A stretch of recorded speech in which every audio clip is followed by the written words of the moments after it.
तो कल अपन ने पढ़ा था एनसीईआरटी का पेज नंबर 100, है ना। तो एक बार जितनी चीजें पढ़ी थी उस सबको अपन वापस से करते हैं रिवाइज और फिर बढ़ेंगे आगे। तो हमने एनसीईआरटी के अंदर पढ़ा सबसे पहले कि अगर अपन बात करते हैं टू किंगडम सिस्टम के हिसाब से, तो एनिमल किंगडम में ऑर्गेनिज्म कितनी तरह के हैं बेटा? दो, यूनिसेलुलर और मल्टीसेलुलर। यूनिसेलुलर में सारे लाइफ फंक्शन परफॉर्म करती है एक सिंगल सेल, जबकि मल्टीसेलुलर में सिमिलर लाइफ फंक्शन परफॉर्म करने के लिए यहां पे डिफरेंट सेल्स पाई जाती हैं। फिर अपन ने कहा कि जो मल्टी सेलुलर हैं उनके अंदर डिवीजन ऑफ लेबर है। मल्टी सेलुलर में हमने कहा कि अगर हम ह्यूमन और हाइड्रा दोनों में से कंपेयर करें तो सिंपल कौन है? हाइड्रा। हाइड्रा के अंदर थाउजेंड्स टाइप ऑफ सेल या different type of cell? Different type of cell, और हर टाइप की सेल का नंबर थाउजेंड्स में। वहीं ह्यूमन के अंदर बिलियंस ऑफ सेल पाई जाती है। फिर अपन ने कहा कि जब अगर there is group of similar cells along with intercellular substances performing a specific function, तो हम इसे क्या कहते हैं? टिश्यू। कॉम्प्लेक्स एनिमल्स की बॉडी कितने टाइप के टिश्यू से मिलकर बनी है? चार। कौन कौन है? इपिथेलियल, कनेक्टिव, मस्कुलर और न्यूरल। तो ये चार टाइप के टिश्यू मिलकर के बनाते हैं कॉम्प्लेक्स एनिमल की बॉडी। फिर अपन ने कहा कि अगर डिफरेंट टिश्यू कंबाइन करें in a specific proportion and pattern तो क्या बनता है? ऑर्गन। जैसे हार्ट के अंदर कितने टाइप के टिश्यू होते हैं? चार। फिर अपन ने कहा कि जब to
or more organs interact physically and slash chemically to perform a common function, तो हम इसे क्या बोलते हैं? Organ system.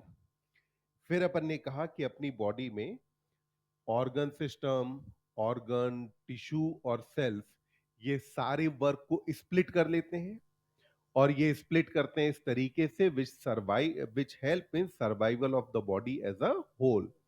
तो पूरी बॉडी को सरवाइव करने में मदद करने के लिए ये सारे अपने अपने वर्क को क्या कर लेते हैं, स्प्लिट यानी कि बांट लेते हैं।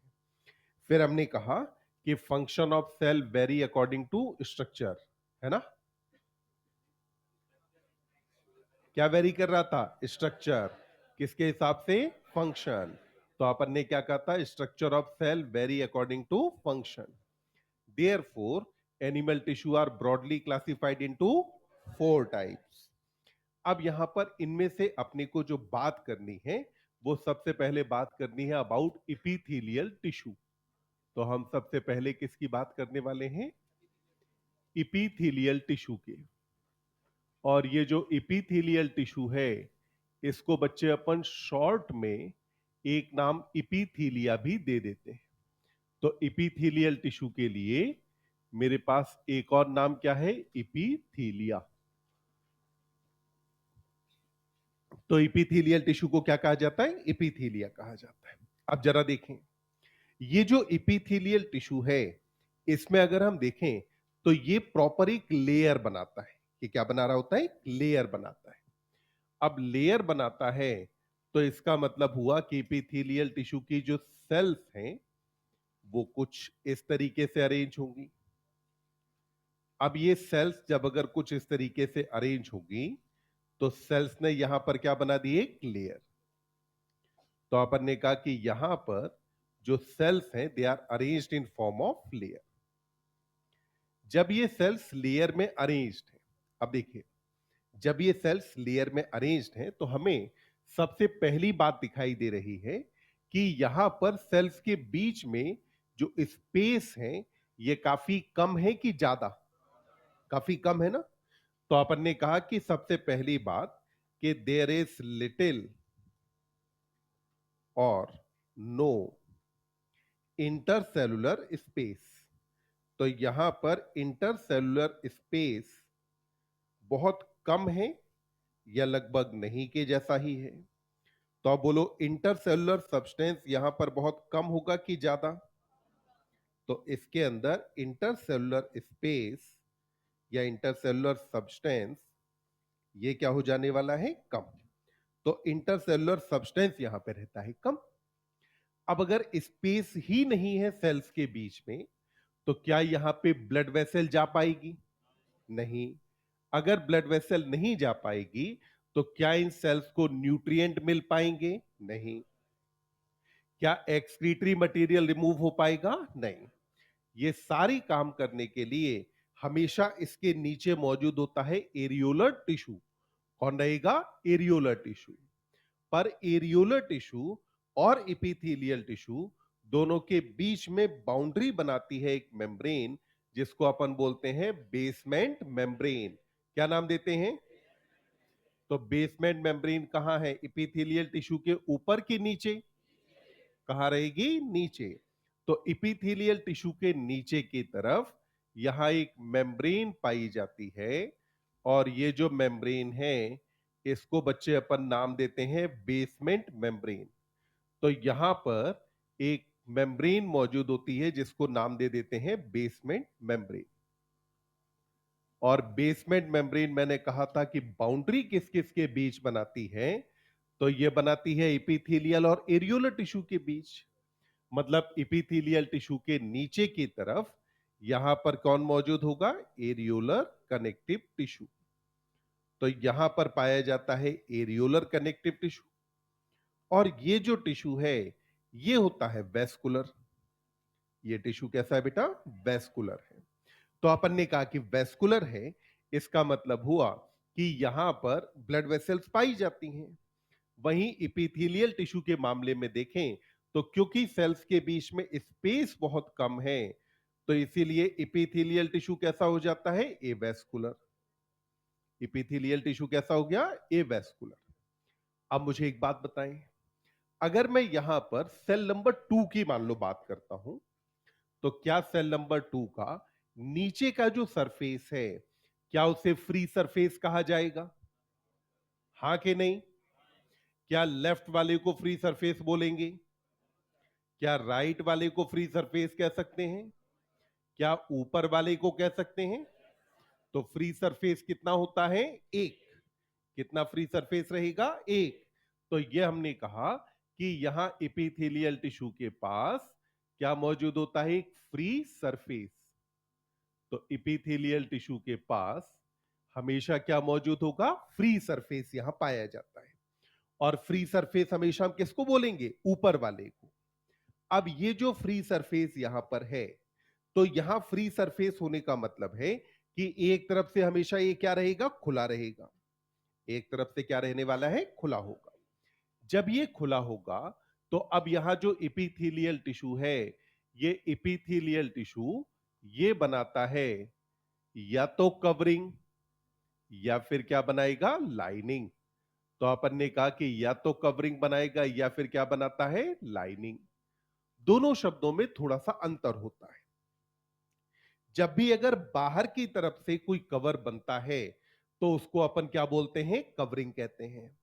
फॉर एग्जाम्पल, आपकी कार को धूप बारिश वगैरह से बचाने के लिए हम ढक देते हैं ना, जिससे हम ढकते हैं उसको कार का कवर कहा जाता है। तो कवर कहां लगाते हैं? कार के बाहर के अंदर? कार के कहां? बाहर। अब आपकी जो कार है वो बनी तो मेटल की है। अब वो जो मेटल है, वो अगर आपके कांटेक्ट में आएगा, तो आपको कहीं ना कहीं अनकंफर्टेबल लगेगा। क्योंकि मान लो अगर गर्मी का टाइम है तो पूरी कार बाहर से गर्म होगी। अब वही मेटल अगर आपके टच हुआ, तो अब आपको गर्मी लगेगी। तो इस सब से आपको बचाने के लिए आपने देखा होगा कार में अंदर की तरफ कपड़े की एक कवरिंग होती है। कपड़ा लगा होता है ना छत पे। साइड्स में अगर अपन देखें तो कपड़ा लगा होगा या प्लास्टिक लगी होगी। नीचे की तरफ कपड़ा लगा होता है, कार के बूट स्पेस में कपड़ा लगा होता है। तो ये जो कवरिंग है, ये कवरिंग बाहर की तरफ से हुई कि अंदर? अंदर वाली कवरिंग को क्या बोलते हैं? लाइनिंग। अंदर वाली कवरिंग को क्या कहेंगे? लाइनिंग। तो बाहर की तरफ से कवरिंग को अपन क्या बोलते हैं? कवरिंग। अंदर वाले को क्या कहेंगे? लाइनिंग। अब आप ध्यान दो, कार का जो कवर है, वो एक तरफ से कार के कांटेक्ट में है और एक तरफ यानी कि बाहर की तरफ से फ्री है। तो फ्री सरफेस हुआ कि नहीं? कवरिंग के मामले में देखो, एक तरफ वो कार की मेटल के कांटेक्ट में है और एक तरफ वो फ्री है। तो मतलब कि चाहे कवरिंग बनाओ या लाइनिंग बनाओ, दोनों मामलों में हमेशा क्या मौजूद होगा? एक फ्री सरफेस। क्या मौजूद रहेगा? एक फ्री सरफेस यहां पाया जाएगा। तो क्या एपिथेलियल टिश्यू के पास हमेशा एक फ्री सरफेस होता है? यस। अब अपन ने कहा कि एपिथेलियल टिश्यू कैसा था? एवेस्कुलर। दूसरा हमने कहा कि इंटरसेलुलर स्पेस कम के ज्यादा। तो इंटरसेलुलर सब्सटेंस भी क्या रहे इसके अंदर? कम। एपिथेलियल टिश्यू क्योंकि एवेस्कुलर था, तो इसीलिए इसे ब्लड सप्लाई देने के लिए इसके नीचे कौन सा टिश्यू है? एरियोलर। पर क्या एरियोलर और एपिथेलियल के बीच में बाउंड्री है? यस। ये बाउंड्री कौन बनाता है? Basement membrane. किसने बाउंड्री बनाई? बेसमेंट मेम्ब्रेन ये बाउंड्री बनाती है। तो ये अपन ने यहां पर कहा कि एपिथेलियल टिश्यू के बारे में बात हुई। अब जो एपिथेलियल टिश्यू है, इसमें अब अगली बात देखो। ये जो एपिथेलियल टिश्यू है, यहां पर ये दो तरह का होता है। तो अपन ने कहा एक तो होगा सिंपल एपिथेलियम। एक कौन सा हो जाएगा? Simple epithelia. और दूसरे को कहा जाता है कंपाउंड एपिथेलिया। तो एक को अपन ने बोल दिया सिंपल एपिथेलिया और दूसरे को हमने क्या कहा? Compound epithelia. बोलो जरा, सिंपल एपिथेलिया और कंपाउंड एपिथेलिया में अंतर किसमें होता है? नंबर ऑफ सेल लेयर में ना। अंतर किसमें होता है? Number of cell layer. तो सिंपल एपिथेलियम में there is single layer of cell. क्या पाया जाएगा? Single layer of cell. तो अपन ने कहा कि यहां मौजूद होती है सिंगल लेयर ऑफ सेल। तो सेल्स की कितनी लेयर है? एक। जबकि वहीं पर कंपाउंड एपिथेलिया में अगर हम देखें, तो यहां हमें दिखाई देता है कि मेनी, जिनमें यूजुअली नंबर कितना रहेगा? 4 से 6 लेयर ऑफ सेल्स यहां पर पाई जाती है। तो 4 से 6 सेल लेयर किसके अंदर? कंपाउंड एपिथेलियम में। अब बताओ, अगर एक सिंगल लेयर हो तो ये ज्यादा मजबूत हुआ कि अगर एक से ज्यादा लेयर हो तो ज्यादा मजबूत? एक से ज्यादा लेयर हुई तो ज्यादा मजबूत है, और अगर एक लेयर है तो कंपैरेटिवली थोड़ा सा कमजोर है। तो ऐसी जगह जहां आपको प्रोटेक्शन प्रोवाइड करनी हो, वहां आप कौन चाहोगे, सिंपल या कंपाउंड? कौन चाहिए? कंपाउंड। तो अपन ने कहा कि ये जो कंपाउंड एपिथेलियम है, ये बनाता है आपका कवरिंग ऑफ बॉडी। ये क्या बनाएगा? Covering of body. और हमारी बॉडी की कवरिंग को क्या कहेंगे हम? स्किन। तो कवरिंग ऑफ बॉडी यानी कि इसने क्या बनाया? स्किन। और स्किन पे इसका काम क्या है? प्रोटेक्शन प्रोवाइड करना। भाई अगर मान लो हमारी स्किन को खींचा जाए तो इसी टिश्यू पे फोर्स लगेगा ना। तो अगर यहां एक सेल लेयर होती तो ये सेल्स बीच में से टूट जाती, तो स्किन टूट जाती। जबकि यहां पर एक से ज्यादा सेल लेयर होने की वजह से क्या ये आसानी से टूटेगा? नहीं। फिर अपन ने कहा कि दूसरी तरफ सिंपल को देखो, ये ऐसी जगहों पर पाई जानी चाहिए जहां पर कोई मैकेनिकल फोर्स लगता ना हो। तो ये बनाता है आपका जो है lining of duct and tube. क्या बनाएगा? Lining of duct and tube. इसके अलावा ये बनाता है लाइनिंग ऑफ बॉडी कैविटी। तो लाइनिंग किसकी बनाएगा? बॉडी कैविटी की। अब जरा इस बात को समझिए, डक्ट और ट्यूब वैसे तो सेम बातें होती हैं, एनसीईआरटी ने दोनों लिखी इसलिए मैंने लिख दिया है। अब अगर मान लो कोई भी डक्ट है, लेट्स से जैसे ये पेन अपने आप में एक हॉलो स्ट्रक्चर है, ठीक? तो ये अपने आप में एक ट्यूब के फॉर्म में है। तो यहां पर एक तो इसकी कवरिंग हो गई जो कहां की तरफ से है? बाहर। एक हुई इसकी लाइनिंग जो कहां से है? अंदर। तो अंदर की तरफ से इस डक्ट या ट्यूब की लाइनिंग बनाना किसका काम है? सिंपल का। फिर सिंपल में अगली बात देखिए, फिर अपन ने कहा कि यहां पर अगर सिंपल में बात करें तो हमने कहा है लाइनिंग ऑफ बॉडी कैविटी। क्या हम सीलोम जानते हैं? सीलोम का मतलब है हमारी बॉडी वॉल और हमारी एलिमेंट्री कैनाल की वॉल दोनों के बीच में होता है स्पेस। उस स्पेस को क्या बोलते हैं? सीलोम या बॉडी कैविटी। मतलब ये अपनी क्या है? बॉडी वॉल है। यहां से कौन गया? ईसोफेगस। तो इस ईसोफेगस की वॉल और बॉडी वॉल के बीच में कैविटी है। सारे ऑर्गन उसी कैविटी के अंदर मौजूद हैं। उस कैविटी को अपन क्या बोलते हैं? सीलोम। तो अब सीलोम की लाइनिंग अगर बनानी है तो सीलोम कहां है? अंदर की तरफ है ना।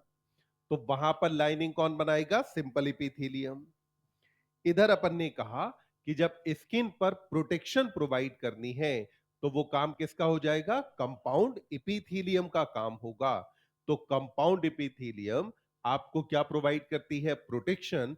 जबकि सिंपल क्या प्रोवाइड करेगी? ये बनाती है lining of duct and tube. अब अगर आप देखें तो सिंपल और कंपाउंड में जो मेन अंतर है वो इनकी स्ट्रक्चर में है, क्योंकि एक में एक सेल लेयर है जबकि एक के अंदर सेल लेयर का नंबर एक से ज्यादा है। तो अब हम इनमें से पहले बात करते हैं अबाउट सिंपल इपिथीलियम। तो पहले अपन किसकी बात करने वाले हैं? Simple epithelium.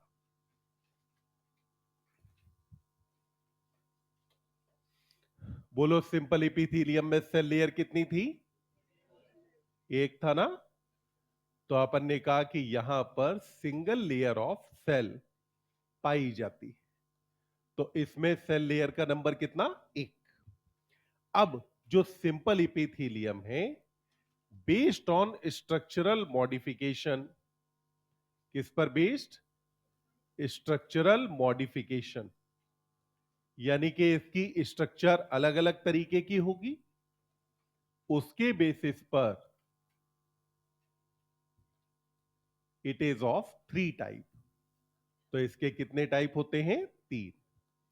तो अपन ने कहा कि स्ट्रक्चरल मॉडिफिकेशन के बेसिस पर सिंपल इपिथेलियम के टाइप कितने हो जाएंगे? तीन। कौन कौन से? नाम संभवतः आप जानते हैं, सिंपल स्क्वैमस, सिंपल क्यूबॉइडल और सिंपल कॉलमनर। पहले का नाम क्या है? Simple squamous. दूसरा सिंपल क्यूबॉइडल और तीसरा सिंपल कॉलमनर। स्क्वैमस, क्यूबॉइडल और कॉलमनर में जो अंतर है वो किसमें है? इनकी स्ट्रक्चर में। और समझो, अगर स्ट्रक्चर में अंतर है तो ऑब्वियस सी बात है फंक्शन में भी अंतर होना चाहिए। अंतर किसमें होना चाहिए? फंक्शन में। पर ध्यान दें, क्या ये क्लासिफिकेशन आपने फंक्शन के बेसिस पे किया है? नहीं, ये क्लासिफिकेशन किसके बेसिस पर है? स्ट्रक्चर। तो सिंपल इपिथेलियम को जब आप डिवाइड करते हैं, then this division is based on structure और फंक्शन। किस पर बेस्ड है? स्ट्रक्चर। पन्ना नंबर 101 पर डायग्राम से ऊपर जितनी थ्योरी है उसको एक बार पढ़िए तो।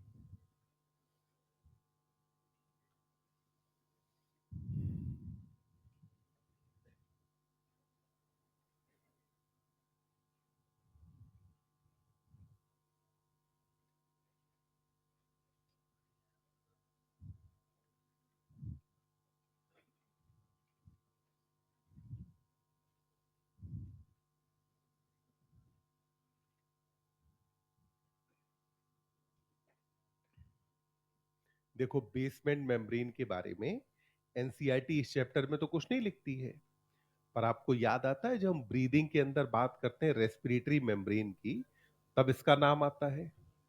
जब हम एक्सक्रीशन में बात करते हैं फिल्ट्रेशन मेम्ब्रेन की, तब भी इसका नाम आता है। तो मतलब एनसीईआरटी चाहती है कि आपको बेसमेंट मेम्ब्रेन के बारे में पता हो, तो इसलिए उस चीज को हम ले आए थोड़ा सा पहले। बेसमेंट मेम्ब्रेन के बारे में और अगर सुनना चाहें तो आप ध्यान रखिएगा, बेसमेंट मेम्ब्रेन में सेल्स नहीं होती। क्या बेसमेंट मेम्ब्रेन में सेल है? नहीं, इसके अंदर मॉलिक्यूल्स होते हैं। और बेसमेंट मेम्ब्रेन में वैसे दो लेयर होती हैं। ऊपर की लेयर को बेसल लमाइना बोलते हैं, नीचे की लेयर फाइब्रस लमाइना कही जाती है।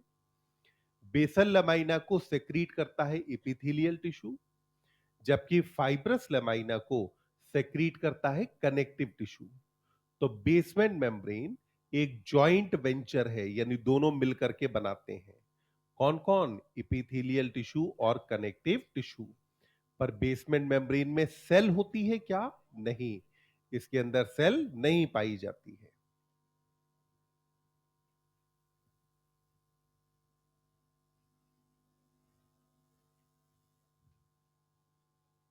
जैसे ब्रीदिंग में क्वेश्चन बनता है ना कि how many layers are there in respiratory membrane, तो अपना आंसर जाता है 3।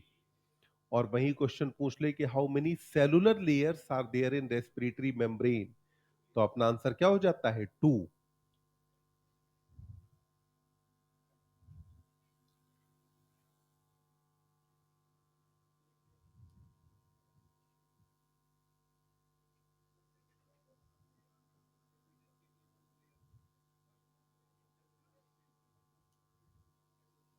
सेल के थ्रू, जो भी सब्सटेंसेस हैं वो सेल के थ्रू पास होंगे। मतलब कोई भी सब्सटेंस ऊपर से पहले सेल के अंदर आएगा, फिर सेल के बेसल सरफेस से होकर के बेसमेंट मेम्ब्रेन को पार करेगा। कहां पे? वहां पे ये कि वो स्ट्रक्चर है उसकी, कि स्ट्रक्चर में कितनी चीजें शामिल हैं। वह एनसीईआरटी कहते हैं ना कि 3 लेयर्स पाई जाती हैं, फिर भी इनकी ओवरऑल थिकनेस लेस देन अ मिलीमीटर होती है।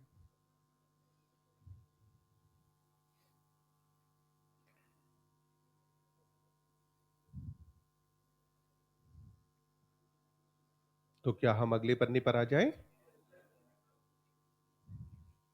किसी बच्चे का रह गया? नहीं? चलो तो देखो, अपन ने कहा कि सिंपल इपिथेलियम को स्ट्रक्चरल मॉडिफिकेशन के बेसिस पर कितने टाइप में डिवाइड करेंगे? 3। 3 टाइप कौन कौन से होंगे? तो इनके अंदर सबसे पहले को अपन ने क्या कहा? Simple squamous.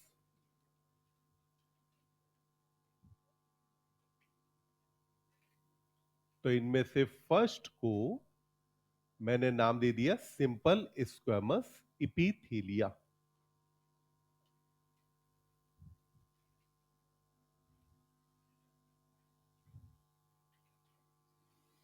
अब जो सिंपल स्क्वामस है इसके अंदर अगर हम देखें तो सेल्स अपने को साइड से जब देखते हैं तो ये लगभग कैसी दिखाई देंगी, टाइल लाइक।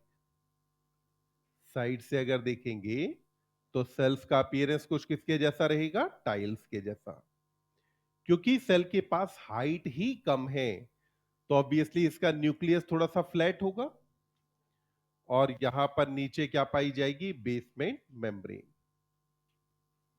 तो पहली बात तो ये हुई। दूसरी बात, अगर हम अभी तो जो डायग्राम है वो हम साइड से देख रहे हैं ना, अगर हम इसी चीज को सरफेस व्यू में देखें तो सरफेस व्यू में यही जो एपिथेलियम है यह हमें कुछ ऐसी दिखाई देती है। तो सरफेस व्यू में एपिथेलियम दिखेगी कुछ ऐसी, जिसके अंदर जो सेल्स हैं ऐसे करके ये अरेंज्ड है। तो ये सेल्स, ध्यान रखें, जो टाइल है उसको जब आप साइड से देखते हैं तभी तो आपको टाइल पतली सी दिखती है। सरफेस व्यू में तो टाइल की लंबाई चौड़ाई अच्छी खासी होती है। तो साइड व्यू में जब देखा तो हाइट क्या थी, कम। सरफेस व्यू में जब देखा तो आपको यहां पर सेल्स कुछ ऐसे करके दिखाई देंगी। तो ये यहां पर सेल्स मौजूद है।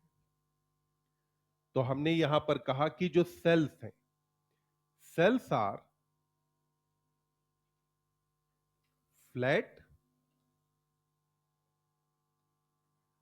Tile like.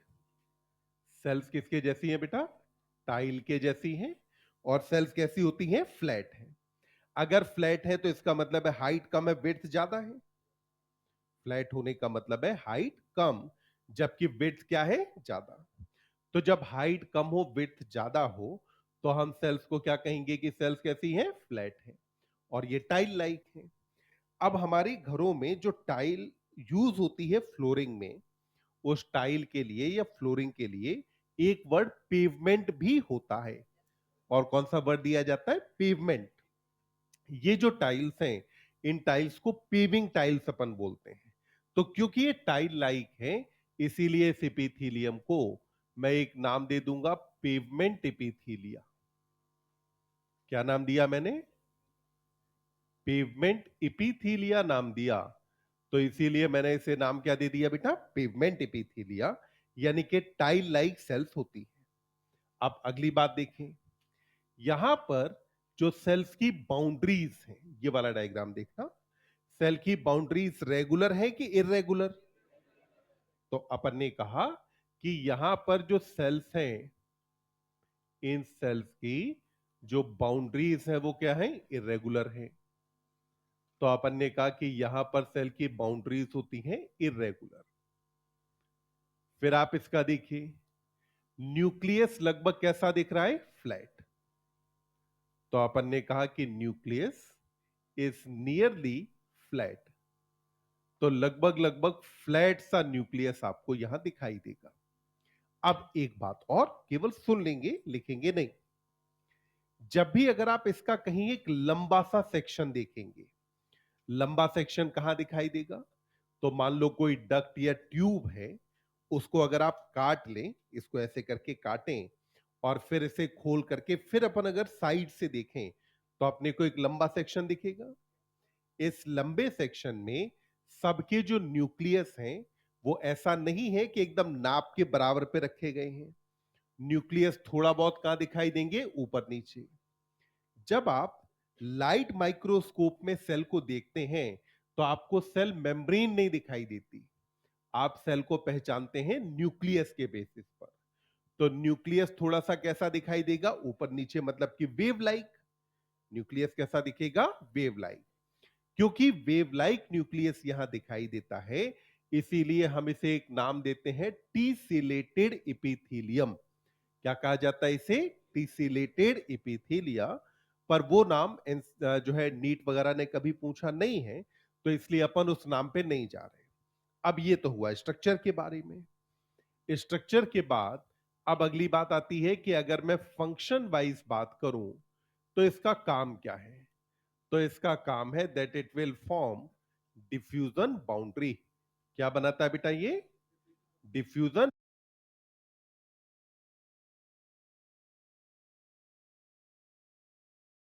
अपन अगर साइड से देखें तो अपने को एक लंबा सेक्शन दिखेगा। इस लंबे सेक्शन में सबके जो न्यूक्लियस हैं वो ऐसा नहीं है कि एकदम नाप के बराबर पे रखे गए हैं। न्यूक्लियस थोड़ा बहुत कहां दिखाई देंगे, ऊपर नीचे। जब आप लाइट माइक्रोस्कोप में सेल को देखते हैं तो आपको सेल मेम्ब्रेन नहीं दिखाई देती, आप सेल को पहचानते हैं न्यूक्लियस के बेसिस पर। तो न्यूक्लियस थोड़ा सा कैसा दिखाई देगा, ऊपर नीचे, मतलब कि वेव लाइक। न्यूक्लियस कैसा दिखेगा, वेव लाइक। क्योंकि वेव लाइक न्यूक्लियस यहां दिखाई देता है, इसीलिए हम इसे एक नाम देते हैं टीसिलेटेड इपिथीलियम। क्या कहा जाता है इसे, टीसिलेटेड इपिथीलिया। पर वो नाम जो है नीट वगैरह ने कभी पूछा नहीं है, तो इसलिए अपन उस नाम पे नहीं जा रहे। अब ये तो हुआ स्ट्रक्चर के बारे में। स्ट्रक्चर के बाद अब अगली बात आती है कि अगर मैं फंक्शन वाइज बात करूं तो इसका काम क्या है। तो इसका काम है that it will form diffusion boundary. क्या बनाता है बेटा ये, डिफ्यूजन बाउंड्री। जहां कहीं भी अगर डिफ्यूजन होना हो तो वहां पर डिफ्यूजन बाउंड्री कौन बनाएगा, स्क्वामस एपिथेलियम। क्यों, क्योंकि डिफ्यूजन में आप क्या चाहते हैं, डिफ्यूजन बाउंड्री की थिकनेस ज्यादा हो कि कम। और सबसे पतला टिश्यू आपके पास कौन है, एपिथेलियल टिश्यू। तो इसीलिए ये क्या बनाता है, डिफ्यूजन बाउंड्री बनाता है। अब फंक्शन के बाद सबसे ज्यादा जो क्वेश्चंस आते हैं वो आते हैं इसकी लोकेशन पर। तो एनसीईआरटी लोकेशन देती है दो। पहला कहती है एयर सैक ऑफ लंग्स। तो पहला क्या कहा, एयर सैक ऑफ लंग्स। और दूसरा कहा वॉल ऑफ ब्लड वेसल। दूसरा क्या कहा, वॉल ऑफ ब्लड वेसल। तो ये ब्लड वेसल की वॉल पर। अब देखिए, लंग्स में जो एयर सैक हैं उनके लिए और कोई नाम है आपके पास, एल्वियोलाई नाम भी होता है ना। क्या हमें पता है कि ब्लड वेसल की वॉल में 3 लेयर पाई जाती हैं, ट्यूनिका एक्सटर्ना, ट्यूनिका मीडिया और ट्यूनिका इंटरना। स्क्वेमस एपिथेलियम से कौन बना था, ट्यूनिका इंटरना। कौन बनता है, ट्यूनिका इंटरना। ट्यूनिका एक्सटर्ना जो है उसके बारे में आपने पढ़ा था, कोलेजन फाइबर से बनी होती है। ट्यूनिका मीडिया के बारे में आपने पढ़ा कि स्मूथ मसल्स होती हैं, इलास्टिक फाइबर पाए जाते हैं। ट्यूनिका इंटरना के बारे में आपने पढ़ा कि ये किससे बनी है, स्क्वेमस एपिथेलियम से। ट्यूनिका इंटरना वाली लेयर को ही एक नाम मिलता है एंडोथीलियम।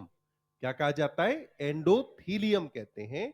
तो यहां वॉल ऑफ ब्लड वेसल पर अपन ने कहा कि अपनी बात चल रही है अबाउट ट्यूनिका इंटरना। किसकी बात हो रही है, ट्यूनिका इंटरना की, जिसको हम एक और नाम क्या देते हैं, एंडोथीलियम भी कहते हैं। तो यहां पर मौजूद है। ठीक, अब ये तो लोकेशन वो हुई जो एनसीईआरटी ने यहां पे लिखी। क्या आपको याद है कि बोमेंस कैप्सूल पर भी स्क्वामस एपिथेलियम थी। क्या आपको याद है कि लूप ऑफ हेनले के थिन सेगमेंट में भी स्क्वामस एपिथेलियम पाई जा रही थी।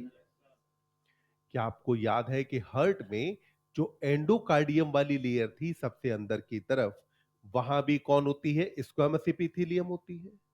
तो और लोकेशन जो एनसीईआरटी ने नहीं लिखी, उनमें पहला अपन ने कौन सा लिया, बोमेंस कैप्सूल। दूसरा लिया thin segment of loop of Henle. और तीसरा अपन ने यहां क्या ले लिया, एंडोकार्डियम। इन जगहों पे भी कौन होती है, सिंपल स्क्वामस एपिथेलियम। पर एनसीईआरटी यहां लोकेशन में कितने लेती है, दो। अब देखिए, सिंपल स्क्वामस के बाद दूसरा आ जाता है सिंपल क्यूब।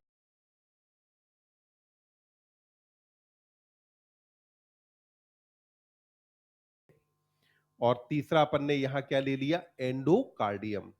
इन जगहों पे भी कौन होती है, सिंपल स्क्वामस एपिथेलियम। पर एनसीईआरटी यहां लोकेशन में कितने लेती है, दो। अब देखिए, सिंपल स्क्वामस के बाद दूसरा आ जाता है सिंपल क्यूबॉइडल। कौन आ जाएगा, सिंपल क्यूबॉइडल एपिथेलिया आता है। तो दूसरा वाला आ जाएगा इसके अंदर सिंपल क्यूबॉइडल एपिथेलिया। अब ये जो सिंपल क्यूबॉइडल एपिथेलिया है, इसमें सेल अगर क्यूब लाइक होनी है तो सेल्स की हाइट थोड़ी सी बढ़नी चाहिए कि नहीं? और अगर हाइट बढ़ेगी तो क्या हो जाएगा? सेल की हाइट, वेट, सब कुछ बराबर हो जाएगा। तो जो क्यूब है, क्यूब की तीनों साइड बराबर होती है ना, तो वैसा ही कुछ ही आपको दिखाई देगा। तो ये आपकी हो गई simple cuboidal epithelium. Basement membrane यहां होगी कि नहीं? वो तो सब जगह होगी, जहां भी एपिथेलियल टिश्यू है हमेशा एपिथेलियल टिश्यू के पास क्या रहेगा? Basement membrane. तो ये एपिथेलियल टिश्यू के पास क्या आ गया? Basement membrane. अब सिंपल क्यूबॉइडल में देखिए, यहां पर आपको जो है क्यूब लाइक सेल दिखाई देंगी। सेल कैसे दिखने वाली है? Cube like cells with nucleus कैसा है? गोल है ना, तो अपन ने कहा राउंडेड न्यूक्लियस। तो न्यूक्लियस यहां पर लगभग कैसा दिखने वाला है? आपको गोल आपको दिखाई देगा। अब अगली बात आती है कि यहां पर सिंपल क्यूबॉइडल एपिथेलियम का काम क्या है? तो फंक्शन में दो चीजें आती हैं। पहला इसका काम क्या है? सेक्रीशन। पहला काम क्या हुआ? सेक्रीशन। और दूसरा काम हो जाता है एब्जॉर्प्शन। दूसरा काम क्या हो जाएगा? एब्जॉर्प्शन। तो पहला काम क्या हुआ? सेक्रीशन। दूसरा काम क्या? एब्जॉर्प्शन। अब आप कैसे समझे सेक्रीशन एब्जॉर्प्शन? अगर सेल किसी चीज को बना करके बाहर रिलीज कर रही है तो उसे मैं क्या कहूं? सेक्रीशन की एब्जॉर्प्शन। और अगर बाहर से किसी चीज, कोई भी मटेरियल अगर सेल के अंदर आ रहा है तो उसे सेक्रीशन कहा जाए कि एब्जॉर्प्शन? अगर सेल बना के बाहर रिलीज करे तो, और बाहर से अंदर आए तो अपन ने कहा इसका काम क्या है? सेक्रीशन और एब्जॉर्प्शन। कैसे? आप अगर इसकी लोकेशन में बात करें तो पहला हम यहां लेते हैं ट्यूबुलर पार्ट ऑफ नेफ्रॉन। पहला मैंने क्या लिया है? Tubular parts of nephron.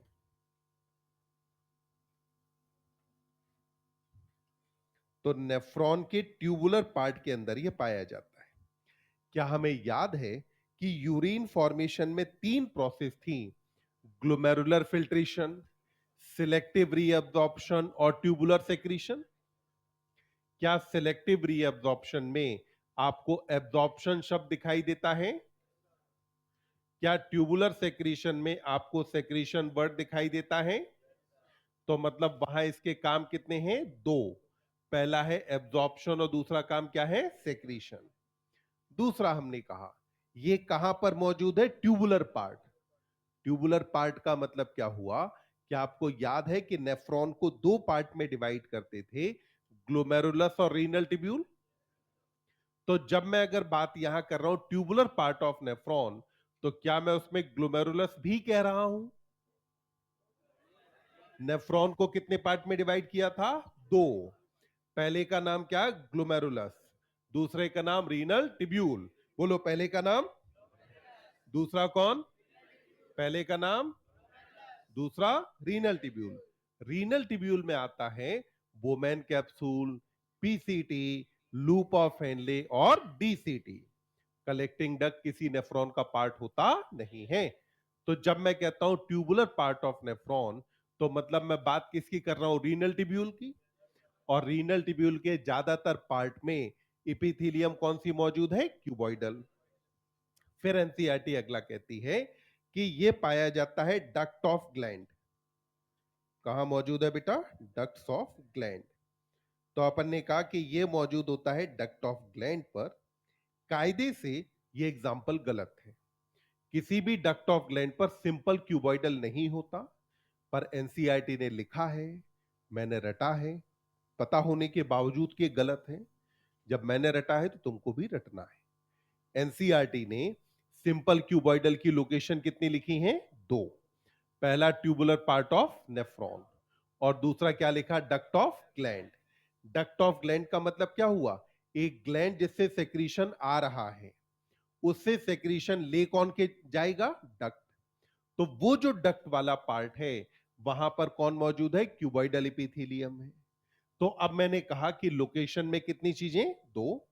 पहला ट्यूबुलर पार्ट ऑफ नेफ्रॉन और दूसरा क्या हुआ? Duct of gland. अब जरा देखिए, यहां पर जो फ्री सरफेस है, फ्री सरफेस किधर की तरफ? नीचे या ऊपर? तो अपन ने कहा फ्री सरफेस में है माइक्रोविलाई। तो कुछ जगह पर फ्री सरफेस पर क्या पाए जाते हैं? माइक्रोविलाई पाए जाते हैं। तो अपन ने कहा कि फ्री सरफेस पर मौजूद हो सकते हैं माइक्रोविलाई। जब अगर बेटा फ्री सरफेस पर माइक्रोविलाई मौजूद होंगे, तो माइक्रोविलाई अपन जानते हैं फिंगर लाइक प्रोजेक्शन होते हैं। तो अगर ये फिंगर लाइक प्रोजेक्शन मौजूद है, तो उसका मतलब हुआ कि फ्री सरफेस यानी कि ऊपर वाली साइड की तरफ ये स्ट्रक्चर कुछ ऐसी हो जाएगी। अगर ये स्ट्रक्चर कुछ इस तरीके की हुई, तो अब बोलो सरफेस एरिया पहले से बढ़ा कि घट गया? सरफेस एरिया बढ़ा कि घटा? Surface area. तो जो माइक्रोविलाई पाए जाते हैं, ये माइक्रोविलाई क्या करते हैं? सरफेस एरिया बढ़ा देते हैं। तो माइक्रोविलाई की वजह से सरफेस एरिया क्या हो जाएगा? बढ़ जाएगा। अब बोलो, सरफेस एरिया अगर बढ़ेगा, तो ये चीज क्या एब्जॉर्प्शन में हेल्पफुल होगी या नुकसानदायक? सरफेस एरिया अगर बढ़ेगा, तो एब्जॉर्प्शन भी क्या हो जाएगा? ज्यादा। तो अपन ने कहा सरफेस एरिया अगर बढ़ा, तो उसकी वजह से एब्जॉर्प्शन क्या होने लगेगा? ज्यादा। अब देखिए, अगर सरफेस एरिया बढ़ा, तो उस किसकी वजह से बढ़ा? माइक्रोबिलाई की वजह से। आपको यहां पर सरफेस दिखाई कौन सा देने वाला है? ऊपर वाला। अगर ऊपर वाला सरफेस आपको दिखेगा, तो यहां पर माइक्रोबिलाई काफी कुछ टूथब्रश के ब्रिसल जैसे दिखाई देंगी। माइक्रोबिलाई कैसे दिखने वाली है? टूथब्रश के ब्रिसल के जैसे दिखेंगी। क्योंकि ये ब्रिसल जैसी दिखाई देती है, तो इसीलिए जब अगर ये पाया जाए, तो हम इसे क्या बोलते हैं? Brush border cuboidal epithelium. क्या बोलोगे इसे? ब्रश बॉर्डर क्यूबॉइडल एपिथेलिया कहेंगे। तो इसको मैंने नाम दे दिया ब्रश बॉर्डर क्यूबॉइडल एपिथेलिया। अब बोलो, नेफ्रॉन में सबसे ज्यादा एब्जॉर्प्शन कौन सा पार्ट करता है? पीसीटी की डीसीटी? कौन करेगा? नेफ्रॉन पे सबसे ज्यादा रीअब्जॉर्प्शन कौन करेगा? पीसीटी। हम कहते हैं ना 70 to 80% electrolyte and water are reabsorbed. तो जहां पे एब्जॉर्प्शन हो ज्यादा, तो वहां पर कौन मौजूद होना चाहिए? माइक्रोविलाई। तो इसका मतलब है कि इसके एग्जाम्पल में क्या आ जाएगा? PCT of nephron. तो ये हो गया पीसीटी ऑफ नेफ्रॉन। तो नेफ्रॉन के पीसीटी वाले पार्ट में पाया जाता है ब्रश बॉर्डर क्यूबॉइडल एपिथेलियम। क्या ये बात समझ में आई? अब देखिए, क्यूबॉइडल के बाद अगर सेल्स की हाइट और ज्यादा बढ़े, तो ये सेल्स कैसी हो जाएंगी? कॉलमनर। एक बार यहां तक लिखो, फिर बात करते हैं कॉलमनर की।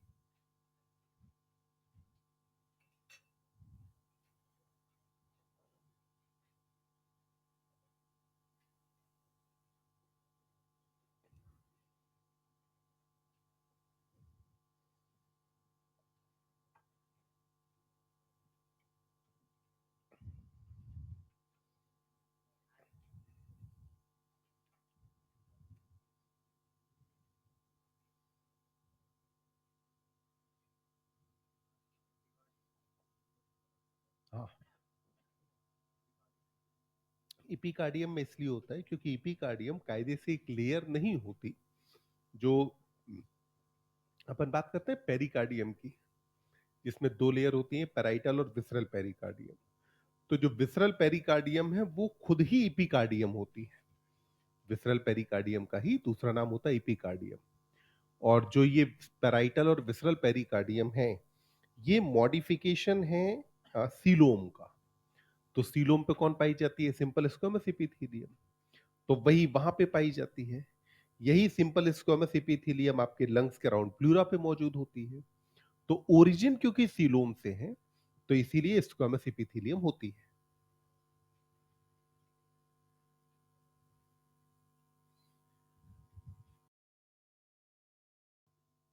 एपिकार्डियम में इसलिए होता है क्योंकि एपिकार्डियम कायदे से एक लेयर नहीं होती। जो अपन बात करते हैं पेरिकार्डियम की, जिसमें दो लेयर होती हैं, पैराइटल और विसरल पेरिकार्डियम। तो जो विसरल पेरिकार्डियम है वो खुद ही एपिकार्डियम होती है। विसरल पेरिकार्डियम का ही दूसरा नाम होता है एपिकार्डियम। और जो ये पैराइटल और विसरल पेरिकार्डियम है, ये मॉडिफिकेशन है सीलोम का। तो सीलोम पे कौन पाई जाती है? Simple squamous epithelium. तो वही वहां पे पाई जाती है। यही सिंपल स्क्वेमस एपिथेलियम आपके लंग्स के अराउंड प्लूरा पे मौजूद होती है। तो ओरिजिन क्योंकि सीलोम से है, तो इसीलिए स्क्वेमस एपिथेलियम होती है।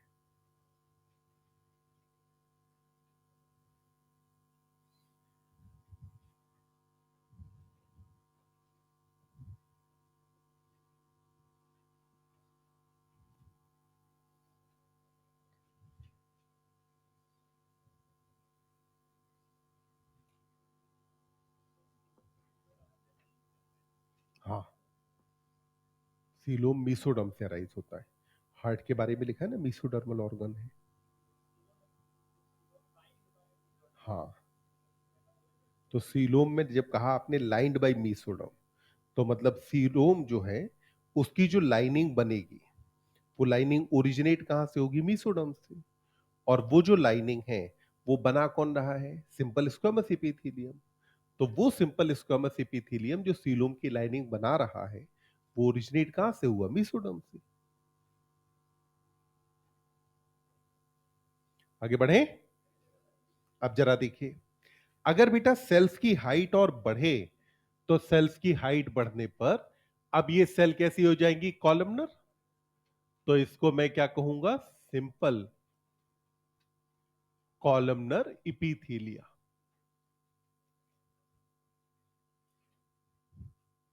तो अगला आ गया सिंपल कॉलमनर इपीथीलियम। यहां बोलो सेल्स को शॉर्ट होना चाहिए कि टॉल? तो सेल यहां कैसी रहेंगी? टॉल। अगर ये सेल टॉल है, तो इसका मतलब है मोटी है कि पतली है? पतली के लिए इंग्लिश में वर्ड होता है स्लेंडर। इंग्लिश में क्या कहते हैं? स्लेंडर। तो अपन ने कहा कि यहां जो सेल्स हैं ये टॉल हैं, स्लेंडर हैं, और देखने में कुछ कैसे दिखाई देंगी? Pillar like. तो अपन ने कहा कि सेल्स यहां टॉल हैं, स्लेंडर हैं, और कैसी हैं? Pillar like. इन सेल्स के जो न्यूक्लियस हैं वो होते हैं टुवर्ड बेस। एनसीईआरटी ने जो कॉलमनर एपिथेलियम का डायग्राम दिया है, उस फोटो में देखो, कुछ के न्यूक्लियस ऊपर दिखाए हैं, कुछ के नीचे दिखाए हैं। दिखा कि नहीं? उस फोटो में तो कुछ कुछ सेल में दो दो न्यूक्लियस भी दिखा दिए हैं। तो मतलब कि फोटो क्या है? गड़बड़। थ्योरी में एनसीईआरटी लिखती है कि न्यूक्लियस किसके पास रहेगा? बेस के पास। तो अपन ने कहा सबसे पहले यहां जो सेल्स हैं वो कैसी हैं? Tall and slender. तो हमने कहा कि यहां पर cells tall and slender cells हैं, पिलर लाइक हैं। तो ये सेल्स काफी कुछ किसके जैसी दिखने वाली हैं? पिलर लाइक दिखेगी। तो सेल्स टॉल और स्लेंडर हैं, किसके जैसी हैं? Pillar like. अगला अपन ने इनके बारे में कहा कि ये जो इपिथीलियम है, इस पे जो न्यूक्लियस है शेप में कैसा रहेगा? शेप कैसा होना चाहिए? Oval in shape. क्योंकि सेल के पास विड्थ ज्यादा नहीं है ना। तो अगर ज्यादा विड्थ नहीं है, तो सेल का जो न्यूक्लियस है वो एक तरफ से थोड़ा सा कम रहेगा। जब कम रहेगा तो पूरा गोल बन पाएगा या ओवल बन जाएगा? कैसा बनेगा? ओवल। तो अपन ने कहा ओवल इन शेप। और फिर दूसरी बात है कि पाया कहां जाता है? तो अपन ने कहा नियर बेस। तो ये बेस के कहां रहेगा? पास में। तो बेस के पास में मौजूद है, और शेप कैसा है? ओवल है। अब बात आती है इनके फंक्शन के बारे में। तो यहां पर अगर हम फंक्शन देखें, तो फंक्शन में आते हैं दो, पहला आता है सेक्रीशन और दूसरा फंक्शन कौन आता है, एब्जॉर्प्शन। तो पहला अपन ने कहा सेक्रीशन और दूसरा फंक्शन क्या आ जाता है, एब्जॉर्प्शन। ये दो काम इनके हैं। तो फंक्शन हो गए दो। अब फंक्शन के बाद अगली बात आती है इसकी लोकेशन के बारे में। तो लोकेशन में मैंने कहा कि ये पाया जाता है हमारे एलिमेंट्री कैनाल। कहां पर पाया जाता है, एलिमेंट्री कैनाल। और एलिमेंट्री कैनाल को हम गैस्ट्रो इंटेस्टाइनल ट्रैक्ट भी बोलते हैं। तो एलिमेंट्री कैनाल के लिए दूसरा वर्ड कौन सा, गैस्ट्रो इंटेस्टाइनल ट्रैक्ट। तो एलिमेंट्री कैनाल कहें या इसी के लिए नाम क्या है, गैस्ट्रो इंटेस्टाइनल ट्रैक्ट भी कहा जाता है। तो ये एलिमेंट्री कैनाल या गैस्ट्रो इंटेस्टाइनल ट्रैक्ट में पाई जाती है। अब देखिए, जब मैं कहता हूं गैस्ट्रो इंटेस्टाइनल ट्रैक्ट, तो इसमें पार्ट कितने हैं, तीन। गैस्ट्रो मतलब क्या हुआ, स्टमक। गैस्ट्रो मतलब क्या हुआ, स्टमक। इंटेस्टाइन में कितने पार्ट होते हैं, दो। एक कौन, स्मॉल इंटेस्टाइन, और दूसरा कौन रहेगा, लार्ज इंटेस्टाइन। तो एक स्मॉल इंटेस्टाइन और दूसरा कौन हुआ, लार्ज इंटेस्टाइन। अब मुझे बताओ, इन तीनों पार्ट्स में सबसे ज्यादा एब्जॉर्प्शन कहां, सबसे ज्यादा एब्जॉर्प्शन कहां होता है, स्मॉल इंटेस्टाइन पर। जैसे ही आपको सबसे ज्यादा एब्जॉर्प्शन याद आता है, तो कोई चीज याद आती है क्या, माइक्रोविलाई। कौन याद आता है, माइक्रोविलाई। इसका मतलब है कि स्मॉल इंटेस्टाइन पर यहां सेल्स के पास क्या रहेगा, माइक्रोविलाई। यहां सेल्स के पास क्या प्रेजेंट है बेटा, माइक्रोविलाई यहां पर प्रेजेंट है। और जब अगर माइक्रोविलाई पाया जा रहा है, तो अब उस कंडीशन में मैं इसे क्या कहूंगा, ब्रश बॉर्डर कॉलमनर एपिथेलिया। तो क्या नाम दिया इसे, ब्रश बॉर्डर कॉलमनर एपिथेलिया कहा जाएगा। तो हमने इसको नाम दे दिया ब्रश बॉर्डर कॉलमनर एपिथेलिया। तो पहले अगर मैं यहां पर देखो तीन बातें कहूं। पहला, अगर मैं कहूं कि microvilli is always present in simple columnar epithelium, सही कि गलत। अगर मैं कहता हूं कि microvilli is never present in simple columnar epithelium, तो गलत। अगर मैं कहूं microvilli may be present in simple columnar epithelium, तो सही। में इसलिए क्योंकि जितनी जगह पर पाई जा रही हैं, उनमें से दो जगह पे माइक्रोविलाई नहीं है, और पाई कितनी जगह पे जा रहा है, एक। तो हमने कहा कि सिंपल कॉलमनर एपिथेलियम में इस एक जगह यानी कि स्मॉल इंटेस्टाइन के मामले में माइक्रोविलाई पाया जाता है, जहां पे फूड का एब्जॉर्प्शन होता है सबसे ज्यादा। बाकी जगहों पे माइक्रोविलाई नहीं होता। अब देखिए, आपने स्ट्रक्चर के बेसिस पर कितने टाइप में डिवाइड किया था, क्या तीनों टाइप हो गए, कौन कौन हो गया, सिंपल स्क्वामस, सिंपल क्यूबॉइडल और सिंपल कॉलमनर। जब आपने स्ट्रक्चर के बेसिस पे क्लासिफिकेशन कंप्लीट कर लिया, तो अब आपने अगली बात रखी। अब आपने कहा कि सम क्यूबॉइडल और कॉलमनर, कुछ क्यूबॉइडल या कॉलमनर सेल्स में मौजूद हो सकते हैं सिलिया, किधर, ऑन फ्री सरफेस। क्या पाए जा सकते हैं बेटा, सिलिया पाए जा सकते हैं। और सिलिया किधर की तरफ, फ्री सरफेस की तरफ। अगर मान लो सेल्स कॉलमनर हैं, तो कॉलमनर होने का मतलब हुआ सेल्स कुछ ऐसे करके होंगी। ये जो कॉलमनर सेल्स हैं, इन कॉलमनर सेल में फ्री सरफेस पर अभी आप सिलिया की बात करें कि माइक्रोविलाई? ध्यान रखना, माइक्रोविलाई मोटाइल नहीं होते, जबकि सिलिया मोटाइल होते हैं। क्या माइक्रोविलाई मोटाइल हैं? क्या माइक्रोविलाई में कोई मूवमेंट होता है? नहीं। सिलिया में मूवमेंट होता है? यस। तो अपन ने कहा फ्री सरफेस ऊपर की तरफ है, तो ऊपर की तरफ जहां फ्री सरफेस है वहां पर क्या पाए जा सकते हैं? सिलिया। जब अगर सिलिया मौजूद हो तो हम इसे नाम देंगे सिलिएटेड इपिथीलियम। क्या नाम देंगे? Ciliated epithelium. तो फिर से सुनिए, क्या एनसीईआरटी ने आपको सिलिएटेड इपिथीलियम को सिंपल इपिथीलियम के एक टाइप के फॉर्म में दिया है? नहीं। एनसीईआरटी ने आपको क्यूबॉइडल और कॉलमनर तो ऑलरेडी पढ़ा दिए ना। अब एनसीईआरटी ने कहा कि जैसे क्यूबॉइडल और कॉलमनर पर माइक्रोविलाई हो सकते थे, वैसे ही क्यूबॉइडल और कॉलमनर पर क्या पाए जा सकते हैं? सिलिया। जब माइक्रोविलाई थे तब आपने इनको नाम क्या दिया था? Brush border.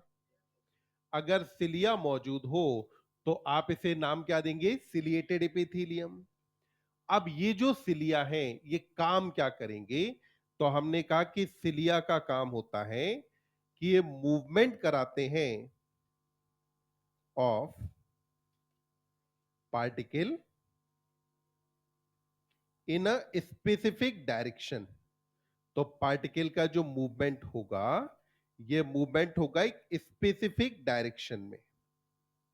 तो पार्टिकल का मूवमेंट किधर हो रहा है बेटा? एक स्पेसिफिक डायरेक्शन में मूवमेंट होता है।